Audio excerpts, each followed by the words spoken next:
Dear sir, I write this note to you to tell you of me plight. And at the time of writing, I am not a pretty sight.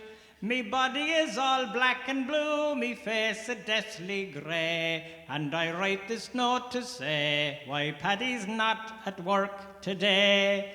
While working on the 14th floor, some bricks I had to clear. Now to throw them down from such a height, it was not a good idea.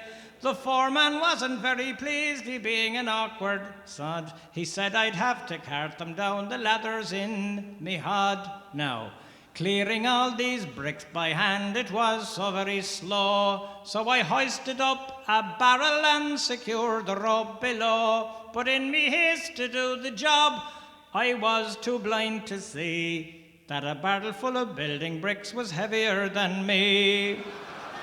So when I untied the rope, the barrel fell like lead, and clinging tightly to the rope, I started up instead. Well, I shot up like a rocket, till to my dismay I found that halfway up I met the bloody barrel coming down.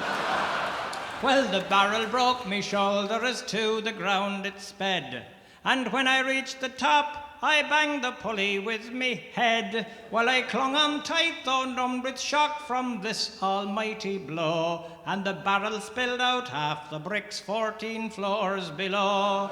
Now, when these bricks had fallen from the barrel to the floor, I then outweighed the barrel, and so started down once more. Still clinging tightly to the rope, I sped towards the ground, and I landed on the broken bricks that were all scattered round. Well, I lay there groaning on the ground. I thought I'd passed the worst, when the barrel hit the pulley wheel and then the bottom burst.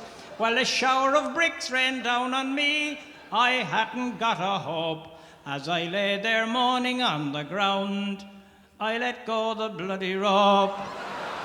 The barrel then being heavier, it started down once more and landed right across me as I lay upon the floor. Well, it broke 3 ribs and my left arm, and I can only say that I hope you'll understand why Paddy's not at work today.